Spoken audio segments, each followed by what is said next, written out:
오늘 우리가 읽은 마태복음 10장의 내용에서는 이 천국의 복음을 이제 제자들을 파송해서 보내실 것을 명령하시는 내용이 나타납니다.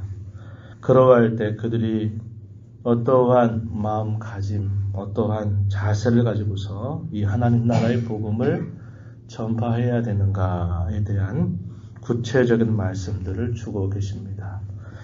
어제 읽었던 9장의 말미에 보면은 예수님께서 천국 복음을 전파하시고 또 가르치시고 수많은 병자들을 치유하시는 일들을 하셨다 이렇게 말씀하시면서 목자 없는 양과 같이 그들이 갈 길을 잃어서 패하고 방황하는 그들을 위하여 추수할 일꾼들을 보내달라라고 이렇게 기도해라 이렇게 말씀하신 다음 예수님께서 가장 선두에 세우신 이들이 누구냐? 12명의 제자들이었습니다. 그래서 그들은 하나님 나라의 복음을 전하는 기초자들이 되고 또 그 복음을 또한 이스라엘뿐만 아니라 모든 이방 세계까지 전하는 그러한 일꾼들로 그들을 부르시는 내용이 소개가 됩니다.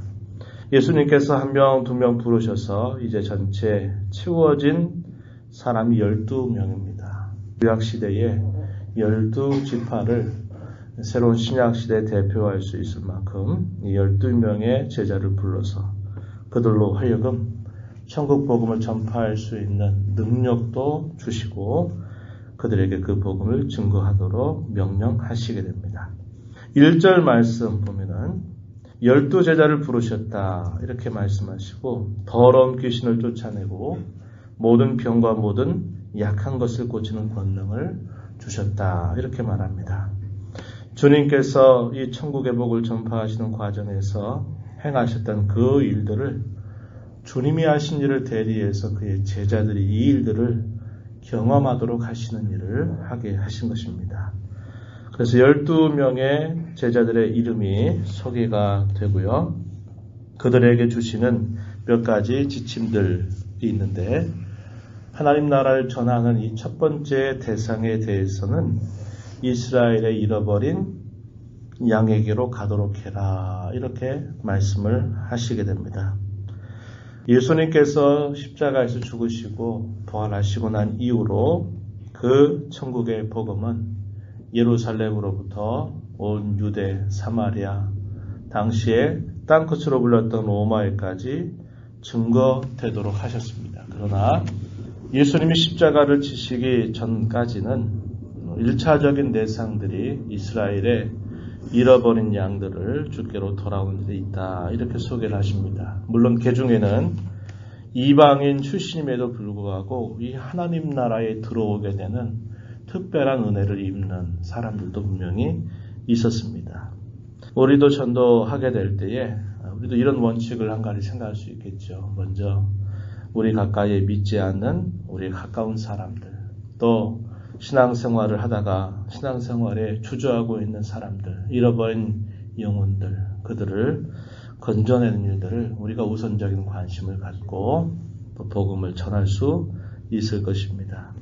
잃어버린 이스라엘의 양에게로 가라 이렇게 말씀하면서 그들에게 전할 메시지 천국이 가까이 왔다라고 전하라고 이야기하십니다. 7절 말씀에 소개되죠.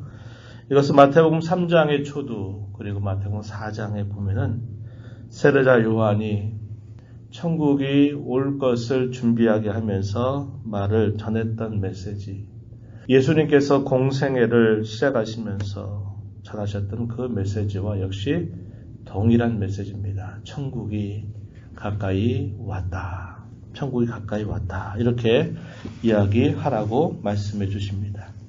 취할 자세에 대해서는 너희가 다 거저 받은 것처럼 거저 주라 이렇게 말씀을 하십니다. 8절에 보면은 이렇게 이야기하시죠. 병든 자를 고쳤다 그래서 죽은 자를 살렸다 그래서 나병 환자를 깨끗하게 하고 귀신을 쫓아냈다 해서 그거 가지고 너희 유익을 삼으려고 하지 마라. 너희의 자랑거리 삼으려고 하지 마라. 오직 너희도 거저 받아서 그 나라의 백성이 되었으니 너희도 거저 주는 자세를 가지도록 해라. 이렇게 이야기하고 있습니다. 오늘날 우리가 이런 부분들을 대단히 주의를 기울이는 자세를 가져야 됩니다.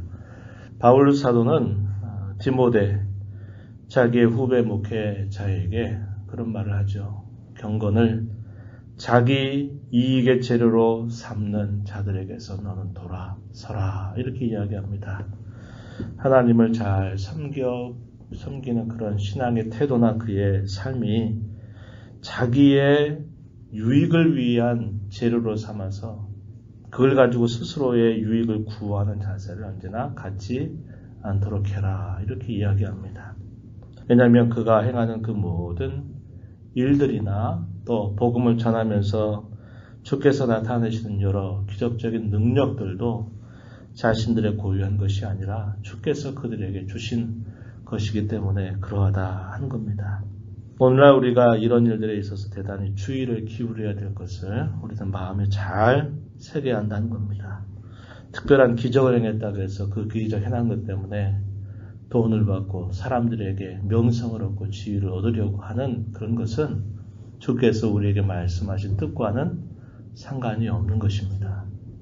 오늘날 많은 사람들, 종교 지도자들, 또 많은 신자들이 따르는 그런 사람들, 이런 사람들이 특별한 어떤 능력이 그를 통해서 나타났다 그래서 많은 사람들이 모여들고 또 모여들면 그 사람은 마치 자기가 큰 능력을 가지고 있는 것이냐 우쭐해하면서 무엇인가를 받는 것을 마땅하게 여기는 태도는 주께서 사도들에게 부탁하셨던 그 주님의 말씀과 상관없는 이야기가 되는 겁니다. 그래서 처음에는 복음으로 시작하고 또 처음에는 경건한 척 하다가 나중에는 그거 가지고 결국 타락하게 되고 많은 사람들을 잘못된 길로 인도하게 되는 그런 일들이 간간히 드러나고 있다는 것을 우리가 볼 수 있는 겁니다. 이런 일들에 있어서 주님은 이러한 주의를 주시면서 말씀을 하셔요. 그리고 들어가거들라 평안을 빌어라 이렇게 말씀을 하십니다. 그 평안을 받아들일만 하다면 그 평안이 그 비는 대상하게 임하게 될 것이지만 그가 그것을 멸시하고 받아들이지 않게 된다면 그 빈 평안이 누구에게로 간다고 말합니까? 평안을 비는 너에게로 임하게 될 것이다. 그러니 평안을 빌어라. 그리고 대적하는 자들에 대해서는 먼지를 떨어버려라 이렇게 말씀을 하시게 됩니다. 그리고 먹을 것 입을 것에 대해서 염려하지 말고 그 모든 것들조차도 주께서 모든 필요를 채워주실 것을 믿고 가는 것이죠.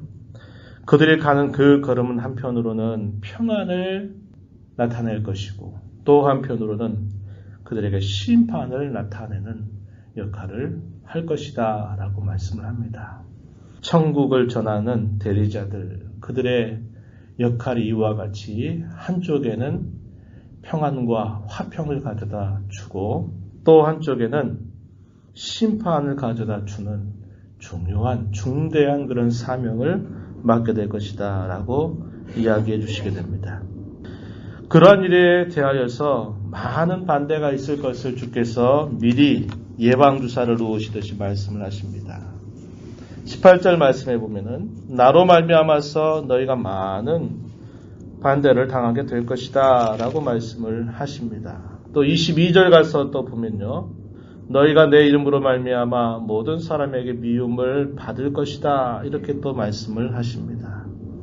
그 나라를 위하여 복음을 위한 대가가 반드시 지불될 것이다 라고 이렇게 말씀을 하셔요. 양을 이리 가운데 보내는 것처럼 그 전도하러 나아가는 그런 제자들의 모습을 비유하시면서 너희는 뱀같이 지혜롭고 비둘기같이 순결한 자세를 가져라 이렇게 말씀을 하십니다. 많은 사람들이 공회에 너희를 붙잡아 넘길 것이고 때로는 채찍질도 할 수 있다. 세상의 많은 권세자들 앞에 너희들이 끌려서 그 앞에 서게 될 수도 있다. 모든 사람에게 미움을 받을 수도 있다. 그들이 살지 못하는 이 천국의 복음을 전하는 일 속에서 닥치게 될 그 많은 위험들을 미리 주께서 말씀을 해주십니다. 그러나 또 한 가지 분명한 약속은 그런 공경과 시련 가운데서 성령께서 함께 하셔서 그로 하여금 증언하게 해주실 것이다 라고 하는 약속을 덧붙여 주십니다. 19절 말씀 한번 가서 보면은 이렇게 말씀하죠. 너희를 넘겨줄 때에 어떻게 또는 무엇을 말할까 염려하지 말라.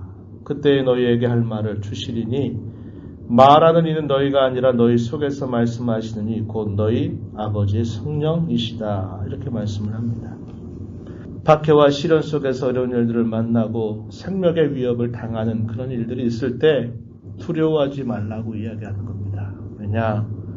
성령께서 그를 붙잡아 주시겠다고 이야기해 주시기 때문에 그러합니다. 그러면서 참으로 우리가 두려워할 대상은 우리 하나님이시지 다른 그 어떤 것도 우리의 진정한 두려움이 되지 않는다라고 말씀을 해주시게 됩니다. 뿐만 아니라 그러한 모든 천국을 전하는 자들에게 세심한 하나님의 보호와 인도가 있을 것을 또한 약속하시는데 우리가 잘 아는 비유적인 말씀을 하나 하시죠. 29절 말씀 한번 가서 보세요. 참새 2마리가 한 아사리온에 팔리지 않느냐. 그러나 너희 아버지께서 허락하지 아니하시면 그 하나도 땅에 떨어지지 않을 것이다. 너희에게는 머리털까지 다 세신 바 되었다. 너희는 많은 참새보다 귀한 자들이다. 이렇게 말씀하시면서 하나님의 모든 섭리 안에서 하나님이 복음을 전하는 자들, 그의 자녀들을 돌봐주실 것을 약속을 하시게 됩니다. 그리고서는 모든 사람 앞에서 나를 부끄러워하지 말고 나를 시인해라. 그러면 나도 마지막 때에 그를 시인할 것이다 라고 말씀을 하십니다. 그러나 모든 사람 앞에서 나를 부인한다면 나도 하늘에 계신 내 아버지 앞에서 그를 부인할 것이다 라고 이렇게 말씀을 하시게 됩니다. 주님이 이렇게 하셨던 이 구체적인 말씀들은 결국 그 이후에 특별히 주님께서 죽으시고 부활하시고 나서 이제 승천하시고 난 다음에 박해 가운데서 주의 복음이 전파되는 그런 과정 속에서 나타났던 능력, 또 당하는 많은 시련과 박해, 고난, 그것들에 대한 아주 구체적인 지침을 주님께서 제자들에게 말씀하신 것이고 그 말씀은 오늘도 여전히 주님의 나라에 속한 자들이 돼서 주의 복음을 전하는 성도와 교회들이 역시 그러한 동일한 태도와 마음을 가지고 이 천국을 증언하는 자들로 살 것을 우리에게 말씀해 주기도 하시는 것입니다. 지금도 중동에 있는 여러 나라들 가운데서 주의 복음이 전파되는 가운데는 이 복음 때문에 가족 관계조차도 가족들도 그를 박해하는 일들이 있고 소위 명예살인이라고 말하면서 우리의 종교에서 돌아선 사람은 가족이라도 죽이는 것 정당하다라고 가르치면서 이런 명예살인이라고 하는 것도 여전히 이 중동 국가에서는 시행이 되고 있는 상황이고 북한에 있는 지하교회 성도들이나 여러 곳에 이 복음을 전하는 선교사들, 복음 전도자들, 복음을 받는 많은 사람들이 주께서 말씀하신 이런 박해와 시련들이 있다는 겁니다. 그런 과정에서 성도의 참 면모, 아름다운 그들의 모습을 잘 드러내는 그런 역사들이 지금도 세계 곳곳에서 있다는 것을 우리는 알게 되는 겁니다. 우리는 주의 복음으로 말미암아 값없이 하나님 나라 백성이 된 사람들입니다. 이 한 해를 시작하면서 우리가 이런 구체적인 또 이런 대대적인 박해가 우리 한국 사회에 있지는 않지만 은밀한 유혹들을 우리가 조심하면서 우리가 이 한 해에 직장에서 또 우리가 살아가는 모든 삶의 환경 속에서 나는 하나님 나라를 증언하는 사람이다. 기회가 되는 대로 내가 믿지 않는 사람들에게 이 천국의 말씀을 전하는 삶을 살기로 다짐하고 내가 하는 말이나 행실이나 그 어떤 것들이 이 하나님 나라의 아름다움과 가치를 드러내기를 우리가 소망하고 살아간다면 주께서 우리를 도와주실 것입니다. 이 한 해를 우리가 시작하면서 하나님, 이 한 해에는 내가 이 천국의 복음을 나의 가까운 사람에게, 이웃에게, 나의 가족들에게, 또 내가 만나는 사람들에게 증언하는 입술이 되게 해주십시오. 제가 살아가는 모든 삶, 무엇을 하든지, 또 직장에 있든지 사람을 만나든지 어떤 형편 속에서도 내가 하나님 나라의 이 가치를 잘 보여주고 드러내는 복된 삶이 되게 해주십시오. 이렇게 간절하게 기도하면서 또 이 하나의 이 하루를 힘차게 출발하는 저와 여러분이 되기를 축복합니다. 하나님 아버지, 오늘도 저희들에게 주신 이 말씀을 읽으며 하나님 나라의 백성이 된 자들에게 이 하나님 나라의 복음을 전하고 증언하는 자들로 살 것을 주께서 말씀하여 주십니다. 추수할 일꾼들을 보내달라고 기도하라 말씀하신 주님은 12명의 제자를 다양한 형편과 추신과 여러 모습 속에 있으면서 그들을 불러내 하나님 나라 복음을 전하는 자들로 삼으셨고 그들을 통해서 주의 몸된 교회가 세워지는 기초자들이 되게 하시고 또 세움받은 교회가 그들이 했던 것처럼 여전히 이 하나님 나라의 복음을 전하고 이 나라를 증언하는 자들로 살 것을 주께서 보여주십니다.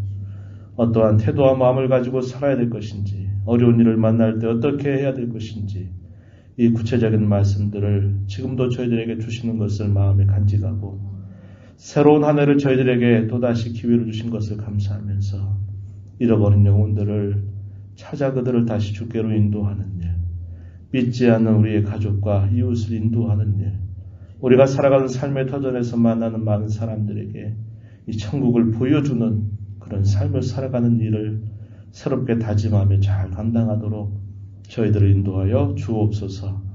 은혜의 보좌 앞에 나와서 아버지의 은혜를 간절하게 구하는 모든 심령들 용납하시고 간구의 귀를 기울여 주시며 응답하여 주시옵소서. 예수님 이름으로 간절히 기도하옵나이다. 아멘.